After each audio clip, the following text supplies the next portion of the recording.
Good morning. I'm Joyce Stilley, the Administrative Officer for the Town of Bolton, and this is a live show done the first and the third Tuesdays of each month. The show is from 10:30 to 11 a.m. and is broadcast on the second and fourth Tuesdays at the same time period. The show is an effort to promote open communications within the community, and if you have any events coming up, any particular topics, anything of interest that you'd like to see us do a show on, please contact me at the town hall and we will try to get that show on the air. As we're moving along in this season, last show we had the town clerk, who was definitely part of Bolton's history. We're going back even further now, as this year is Town Hall's 100th anniversary, built in 1914. So my guest today is Bob Moore, First Selectman. Welcome, Bob. Thank you, and I was not built in 1914. And neither was I, so Okay. we had to do a little research to try to find out a little bit. And it's actually pretty fascinating to read some of the history about it, and maybe you want to start out. Well, it is. I mean, like a lot of these buildings, when they originally conceived, it was not conceived as being a building where you would have town offices, et cetera. It was, they all started off in a unique way. And reading back in history, so did this one. And Joyce was kind enough to put some notes together, but it really began as a group of folks who wanted to have some events in town, and there really was nothing other than the church. The church was the center. That's where the town meetings were held prior to things happening here. But a group of people got together, and it happened to be a ladies' benevolent group that got together, and they would go around and put on plays, etc., raised a few dollars and used that as seed money. And some of our founding fathers here from, let's say, Mr. Phelps, Sumner, and Massey, names that if you look around town have been here for quite some time. And they actually got a meeting together in 1912 and decided to form a board of trustees. They then formed a corporation called the Bolton Hall and Library Association, and for the purpose of building a community hall and promoting science and literary benefits, and to actually build a building where it could become a community hall. And that was the beginning. Well, and they raised, initially it was $60. It was $60 was the seed money. Yes, that's right, that grand total. Oh, yes, the good old days. But they continued to have all of those fundraisers, Right. trying to raise the money, and this was actually 1912, Right.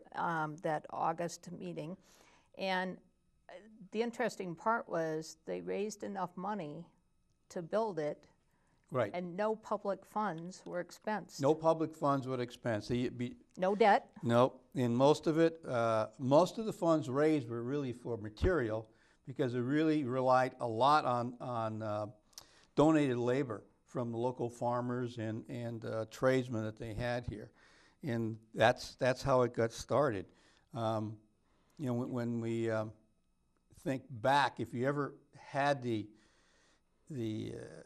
Halloween tour of the town basement, which really is quite the unique situation, you can see that this thing was originally built not by super masons, but it really built as if they were building an expanded farmhouse, etc.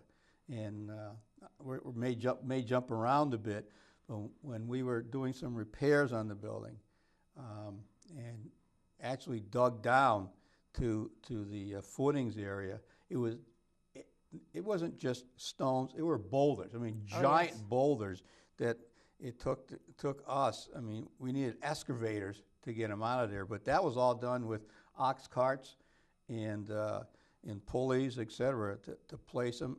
And so you had the base with giant stones, basically the size of a small Volkswagen, and then built up, and our foundation was built from there. And that was all done with hard labor. Yes, and if you look at the town hall yet, several of those, of the sides of the original are still the stonework. Right. And you can actually see, and they look like small stones, you know, that are just placed there. Just decorative, But it went down considerable, and actually that project was in the late 90s, I believe, early 2000, Right. that we had noticed the rear wall of Town Hall shifting a little bit and recognized that we needed to do something. And boy, we had to find a contractor who was willing to attempt it and to right. jack it up. It was quite the event that we to do that whole project, and this was obviously 100 years stone foundation, and the back part of the building had the highest wall of all, because just because the way the land runs back there. And over the years things shifted, and as Joyce stated, we really had to find someone who was creative. Yes. And they were able to block up the back of the building, take out the wall, and construct a new one while we constructed business. We never stopped during that whole time.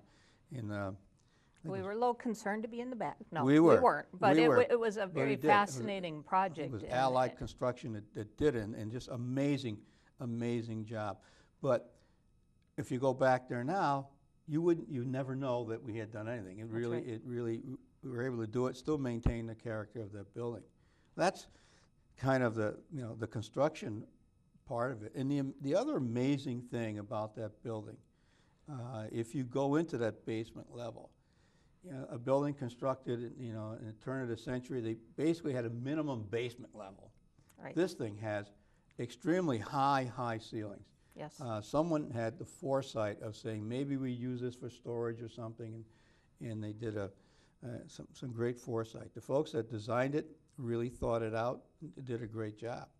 But what about, that's the rocks going up, but the main building itself, in its original state, I can remember it, here I'll go back to memory here, back in the late 40s, it truly was a community hall. They, just prior to that, there was a one-room schoolhouse, Birch Mountain Schoolhouse, which was originally housed 1st through 8th, and I think at the end, it just housed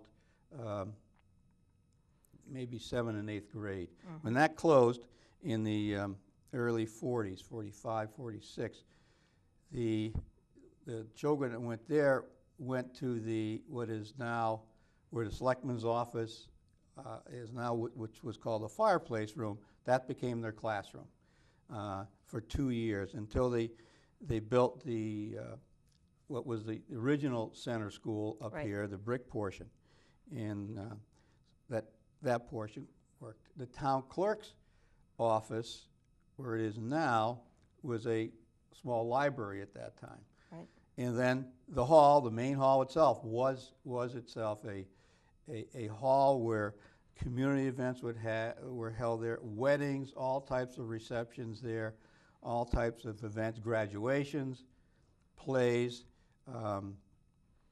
Just thinking back in the 50s, and the center school over here really had no facilities to do any type of events. So if you did a school play, you did it at the town hall. The town hall, when it was originally built, really had the stage that's currently there, and the curtains. It also had another feature that when we renovated it a few years back, kind of eliminated, but above the vestibule when you came in was a projection room where they would show movies during the 30s and 40s. That's before my time, make it clear. But in that projection, that room had been there. We didn't close it off until we did the late renovations on the building. And then in back of the stage was a huge kitchen for major events. And right now we we did some renovations. We made it smaller just to function for, for employees and also for functions. It still worked for that. But at one time, that was set up almost like a small restaurant. Had a huge stove in the back there and a service window. Into the fireplace room. Into the fireplace room. So that would be like a dining area. Then, and then the main hall would be where the events happen.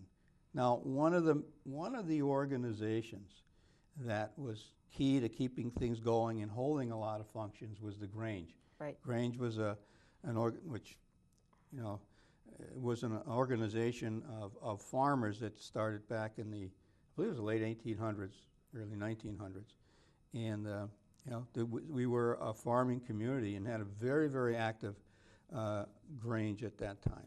So, and the biggest thing they sponsored were square dances. So they'd square dance and have square dance events, and we'd have local callers come in, and it was the place would be packed. It really would bring everybody there. So here's a 100-year-old building that had people bouncing and jumping and survived very well. And I hearken back to the folks that built it. Unlike a lot of the flooring in homes that were built, which were oak flooring, they used rock maple flooring, which when I can't remember, what year did we redo the floors, but we did that as part of the upgrades that we did with the stimulus funds about 5 years ago. 5 years ago, and they refinished the floors. Yes. And they look like they were put in, just put in. So that's really great foresight. And I'm kind of going around in circles, but stepping back to, that's the interior. Now the exterior design is very typical of New England Hall, and part of what they were trying to do is put a building there that would be the foremost thing they looked at was it had to fit with the church. Correct. And that's because that was the key building there at the time, and obviously it does. That it has that classic look to it, and which has been maintained today. But that's somewhat how it got to where it was today, and then as we progressed, actually begin to have offices. Like selectmen's offices didn't exist. No. Town clerk was essentially the first office to be brought in. Correct. That town clerks used to be in people's homes, and as records and that started to grow, and it needed a home. It was important to have a home. And then as time progressed in the 50s, it really was, the town was really growing, and instead of working out of people's homes for all the other functions there, they actually built what would be the north addition that's there now, and then the selectman's office was put there. The vaults for the town clerk were put in there, and also the vaults on a lower level for assessors' records and all that. And that initially, that portion is brick, right? Because that was just the era. Yeah, it was the era. Everything was brick. And building the vaults. Right. But it had a flat roof at that point in time, too. And it really, unfortunately, when they built it, no one really cared about how well it looked as far as blending in to that time. So, and I have to admit that my dad was part of that, but he could care less. As long as you had a functional building, that's what it was all about. And but when we did the upgrades, renovations, and we did the roof repair, part of our discussions then was, this is an opportunity for us to make the building really look as best we can with the same look, same roof, and everything else. And I think we did as good a job as we could have. Yes, and painted the red brick white, so it kind of blended in, and those steps were about as far as we could possibly go. Right, with the funds we had. But in trying to get it to blend more as a hall. And we talked about it when Liz Waters, the town clerk, was here, that actually one of the things we found in the vault was from 1912, the plot plan Really? for it. Yes. That's quite And, amazing. we're doing a little bit of work to restore it so that we can show it during this year, you know, with the town hall and its celebration. And, you know, the land was originally donated by the Sumner family. And at one point in time, there was an old tobacco barn Yep. or tobacco business There. that basically operated. And, you know, there is some discussion as to whether or not the reason for putting it close to the church too was that perhaps that was a better thing to have located in the center of town than a tobacco Than a place. tobacco store or sales. You're right. You're right. You know, that's true, and that's why when you look at the original size of the lot that the town hall sits on, it was minimal. Yes. It really, because there was no need to worry about parking. Obviously, it was horse-drawn vehicles. Occasionally, it might have been a car or two around, but you just park it out in a dirt road out in the street. And so whatever a small portion of land was donated, enough to put the town hall on, and that's where, you know, that's how things originally started. It's a good point. I forgot all about those little things. But the town hall, I mean, going back to its, you know, when it probably was, if you will, I hate to say the heyday, but when it, as a community hall center, really extended from the late 30s up to probably the 60s, when you know, town government grew to the point where a lot of that area was converted to office space. Correct. And then as time went on, we had to use the hall itself for office space, to where we are now, where, you know, basically we have, if you walk in there, there's files on the stage. We have meetings on part of what would have been the main floor, and all kinds of small offices here, there, and everywhere, pigeonholed throughout the building. Plus offices at Notch Road, plus the troopers in a separate in another place. building. So we're somewhat scattered, and you know, we're at that point in time where it would be, you know, we're at the point where we should have a real town hall with everything put there, and have the community hall. And I've always called it a community hall. Yes. Back to a community hall.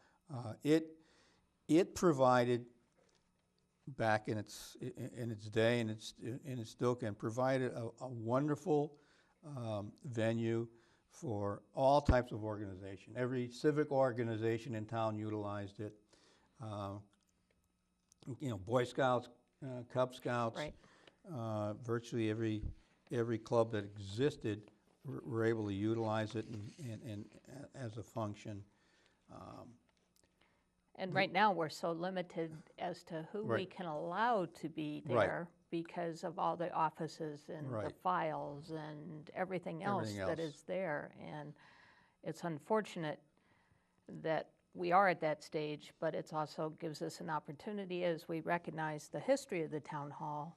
You know, it's a new beginning, new era as we're moving forward. It's a new era that can, and my hopes are, in a new era, we can bring the old luster of the building back to part of its original intent, and as a community center, a community hall where you can have a function there, you can utilize it, and it is well set up for that. You know, that you have a site, where your offices are. I mean, those are all just temporary petitions that are up there.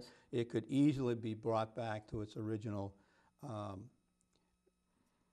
what its original intent was, and could function very well for small events, even meetings or small meetings for various organizations. And the main hall is just a wonderful place to hold an event. Even if you know, the school has their facilities to put events on, but there's a lot of other groups in town that would love to put on a whatever, be it a theatrical event or something like that for a smaller group, instead of utilizing the schools, in which I'm sure they're pushed to the limit as everyone else is for Yes. space. It would be a great opportunity. I look forward to the day when we can do that. Not even though we're talking about its 100th year, I think in its 100th year, I think it's an opportune time to say, all right, now it's time to plan for the future. We've seen the past, we see where we are. We can now plan for the future for our community hall, and thinking about, we really have to look at our community having a proper town hall for all the the things that we're required to do, and let's use our community hall as a community center once again. Yes, and we've talked about many times that one thing with the town hall and how we've had to set up offices, that there's no hallways anywhere. No. That you're always walking through an office Right. to get someplace. Or if you've ever, I'm sure if you've ever come up there and there's a meeting going on, you walk through a meeting to Yes. get to a room. And that's like, okay, we're accustomed to that, but it's really not the best way to do business. Yes. So, but But we've talked about, too, over the years, one of the things that I first remember having started to work for the town in 1988 was one of the first things we did was we yes. gathered up all of our excess stuff. We had folding chairs that were wooden. We Right. had field lights. We had just everything under the sun, desks, everything, and had a tag sale at Town Hall. That's right. We had a huge tax sale, and where did the proceeds go? Well, we had a men's room and ladies' room that only had cold water. Yes. So this was able to provide hot water to the men's room and the ladies' room. Now, this was in the 80s. So it just tells you. The late 80s, yes. We really we hadn't progressed that far along until that point. And just, that was the start of actually trying to deal with bringing that building into its modern age. And during my tenure there, we really looked at, okay, we have a building that our community utilizes. And you vote there, Right. and you carry on your town business there. So we've got to make it as business friendly as possible, and we have our employees have to work there. So we eventually changed the heating and put a cooling system in. Yes, So central air. Central air, so that those 102-degree days. Having a meeting in the main hall was just was deadly brutal. at that point. While we put in window air conditions in some of the offices, the main hall with its high ceiling, there was just nothing we could do. Right. I recall holding a couple of meetings outdoors because the indoor Yes. temperature was unbearable, and fans just didn't do it. And then we had some opportunities with some grant funds to do some really critically important energy Yes. savings to the buildings. That's when we Took down the old beadboard. took and the old beadboard, which was cardboard, yes. the biggest fire hazard we had in the building, insulated, and redid the walls, redid the ceilings, redid the lighting, redid the electrical, and at the same time, Windows, we were able to put in windows that very closely matched the original Yes. windows. They were far more energy efficient. And then we went and looked at our doors, which, basically you could see the daylight through the doors. They were the original doors, and they eventually had cracked and split. And Yes. so we had doors made that matched the same style. Behind my desk, you could Right. see out Yeah, the Joyce crack Girls, in the door. and it was wonderful in the wintertime because the snow would blow in through the door. It's rather a unique feature of the building. But, by doing that, we were able to, and then at the same time, that's when we looked at, when we did the roofs too. That's when we changed the roof on the north wing to a regular gable roof, tied it in, and so that the building and the roof at that, when we redid the roof, I think it had 3 or 4 layers of shingles Yes. on it. It was incredible. But we now have a building that is, brought it back to part of its luster, and if we can move the stuff that's in there out of it and make it a community hall again, I think the building itself, with all that we've done to it, structurally, it'll be there another 100 years. Oh, yes. We only have a couple minutes left. Closing thoughts? Closing thoughts. Love the place. We'd love to have you come and just look at it as it is, a historical building, a 100-year-old building. Give a call. Joyce would be gladly give you the tour, including the ghost store in the basement. Yes. And we will be looking at Bolton Heritage Weekend, celebration of Town Hall in September. Right. But look for something all year. All year long. As we're going to talk about the Town Hall and each month and put something Right. up on our website. Right. Thank you for joining me. My pleasure. And just to let you know, the Selectmen's meeting actually is this Thursday night, not tonight, of this month. One slight change, we are in budget workshops again too. If you want to check our website, all of those agendas will be posted. And the next show, we're going to start talking about capital items and the center of town and where do we go from here. If you have stories, pictures, anything of Town Hall, please contact me. We'd love to have them. Thank you to Community Voice Channel for its continued support, and I will see you in 2 weeks.